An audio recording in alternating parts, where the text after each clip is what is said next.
നമസ്കാരം. ഇന്ന് നമ്മൾ സംസാരിക്കാൻ പോകുന്നത് പ്രപഞ്ചത്തിലെ ഏറ്റവും ഗംഭീരമായൊരു കാര്യത്തെക്കുറിച്ചാണ്.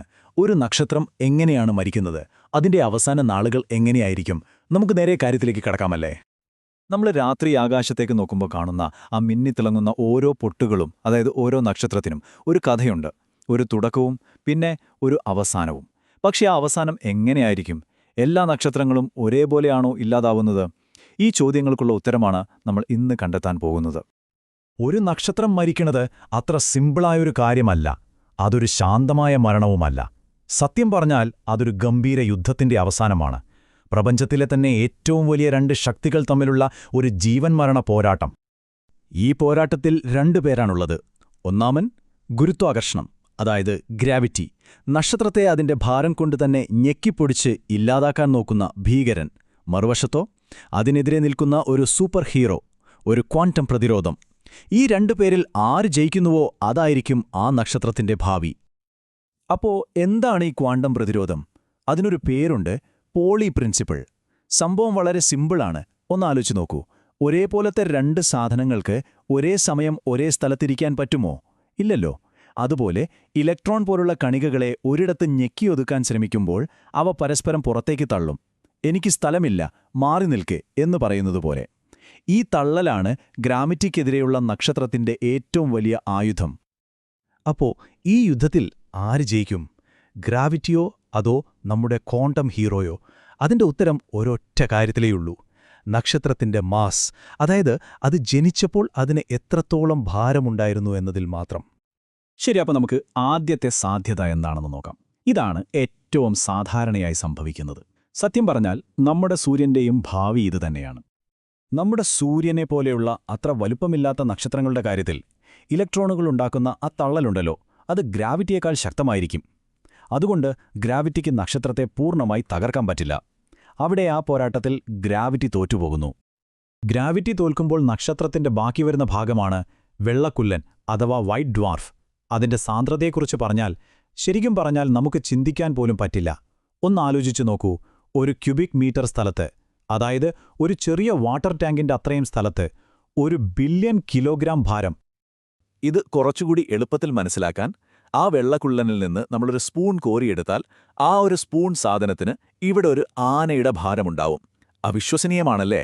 അതാണ് വെള്ളക്കുല്ലൻ. ഓക്കെ, അപ്പം ചെറിയ നക്ഷത്രങ്ങളുടെ കാര്യം നമ്മൾ കണ്ടു. ഇനി നക്ഷത്രം കുറച്ചുകൂടി ഭീമനാണെങ്കിലോ, അതായത് മാസ് വളരെ കൂടുതലാണെങ്കിലോ? അവിടെയാണ് കളി മാറുന്നത്. ഇവിടെയാണ് ചന്ദ്രശേഖർ പരിധി എന്നൊരു സംഭവം വരുന്നത്. ഒരു നക്ഷത്രത്തിന്റെ കാമ്പിന്റെ ഭാരം നമ്മുടെ സൂര്യന്റെ 1.4 ഇരട്ടിയിൽ കൂടുതലാണെങ്കിൽ കഥ മാറും. അപ്പോൾ ഇലക്ട്രോണുകളുടെ ആ പ്രതിരോധമൊന്നും വിലപ്പോവില്ല. ഗ്രാവിറ്റിയുടെ ഭീമമായ ശക്തിക്ക് മുന്നിൽ അതൊരു കടലാസ് പോലെ കീറിപ്പോകും. ആ പരിധി കടന്നു കഴിഞ്ഞാൽ പിന്നെ രക്ഷയില്ല.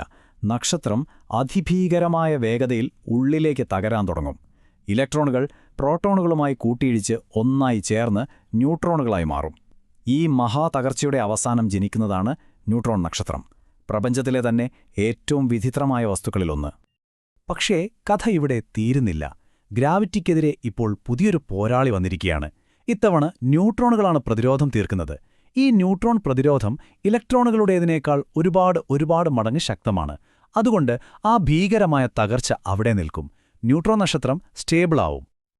അപ്പോൾ ഈ ന്യൂട്രോൺ നക്ഷത്രങ്ങളെ നമ്മൾ എങ്ങനെയാണ് കാണുന്നത്? ശരിക്കും പറഞ്ഞാൽ അവ ഭയങ്കര വേഗത്തിൽ കറങ്ങിക്കൊണ്ടിരിക്കും. അങ്ങനെ കറങ്ങുമ്പോൾ ഒരു ലൈറ്റ് ഹൗസിൽ നിന്ന് വെളിച്ചം വരുന്നതുപോലെ അവയിൽ നിന്ന് റേഡിയോ തരംഗങ്ങൾ പുറത്തേക്ക് വരും. ഇതിനെയാണ് നമ്മൾ പൾസാറുകൾ എന്ന് വിളിക്കുന്നത്. ഈ സിഗ്നലുകൾ വെച്ചാണ് നമ്മൾ അവയെ കണ്ടെത്തുന്നത്. ശരി, അപ്പം നമ്മൾ വെള്ളക്കുള്ളനെ കണ്ടു, ന്യൂട്രോൺ നക്ഷത്രത്തെയും കണ്ടു. ഇനി മൂന്നാമത്തൊരു സാധ്യത കൂടിയുണ്ട്, ഏറ്റവും ഭീകരമായത്. പ്രപഞ്ചത്തിലെ ഏറ്റവും ഭീമാകാരന്മാരായ നക്ഷത്രങ്ങൾക്ക് എന്ത് സംഭവിക്കും? ഇവിടെയാണ് കളി മുഴുവനായി മാറുന്നത്. ഏറ്റവും ഭാരമുള്ള നക്ഷത്രങ്ങളുടെ കാര്യത്തിൽ ന്യൂട്രോണുകൾ ഉണ്ടാക്കുന്ന ആ അതിശക്തമായ പ്രതിരോധം പോലും മതിയാവില്ല. ഗ്രാവിറ്റിക്ക് മുന്നിൽ അതും തോറ്റുപോകും. പിന്നെ ആ തകർച്ചയെ തടയാൻ പ്രപഞ്ചത്തിൽ ഒരു ശക്തിക്കും കഴിയില്ല, ഒന്നിനും. ഗ്രാവിറ്റി അവിടെ സമ്പൂർണ്ണ വിജയം നേടുകയാണ്. നക്ഷത്രം ഉള്ളിലേക്ക് തകർന്ന് സ്ഥലകാലങ്ങളെപ്പോലും വളച്ചൊടിച്ച് ഒന്നുമല്ലാതായിത്തീരുന്നു. അങ്ങനെയാണ് ഒരു തമോഗർത്തം അഥവാ ബ്ലാക്ക് ഹോൾ ഉണ്ടാകുന്നത്. ഓരോ ബ്ലാക്ക് ഹോളിനു ചുറ്റും ഒരു അതിരുണ്ട്. അതിനെ പോയിന്റ് ഓഫ് നോ റിട്ടേൺ എന്ന് പറയാം. അതായത് ഒരു ഭീമൻ വെള്ളച്ചാട്ടത്തിന്റെ വക്കിലെത്തിയതുപോലെയാണ്. ആ അതിർത്തി കടന്ന് ഉള്ളിൽ പോയാൽ പിന്നെ ഒന്നിനും വെളിച്ചത്തിനു പോലും പുറത്തേക്ക് വരാൻ സാധിക്കില്ല. എന്നേക്കുമായി ഉള്ളിൽ കുടുങ്ങിപ്പോകും. അപ്പം നമ്മൾ 3 തരം മരണങ്ങൾ കണ്ടു. പക്ഷേ ഈ 3 അടിസ്ഥാന കാരണം ഒന്നു തന്നെയാണ്. നമുക്കതൊന്ന് ചുരുക്കി പറയാം. നോക്കൂ, ഇത് വളരെ ലളിതമാണ്. മാസ് കുറവാണെങ്കിൽ ഇലക്ട്രോൺ പ്രതിരോധം ജയിക്കും, നക്ഷത്രം ഒരു വെള്ളക്കുഴനായി മാറും. മാസ് കുറച്ചുകൂടി കൂടുതലാണെങ്കിൽ ന്യൂട്രോൺ പ്രതിരോധം ജയിക്കും, അതൊരു ന്യൂട്രോൺ നക്ഷത്രമാകും. എന്നാൽ മാസ് അതിഭീമമാണെങ്കിൽ ഒരു പ്രതിരോധവും വിലപ്പോവില്ല, ഗ്രാവിറ്റി ജയിക്കും. ഫലം ഒരു ബ്ലാക്ക് ഹോൾ.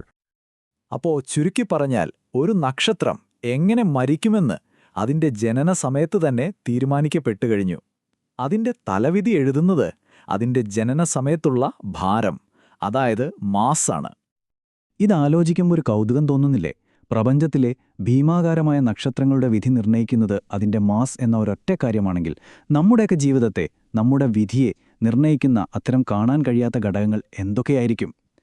ഈയൊരു ചോദ്യം നിങ്ങൾക്കായി വിട്ടുതന്നുകൊണ്ട് നമ്മൾ ഇന്നത്തേക്ക് നിർത്തുന്നു.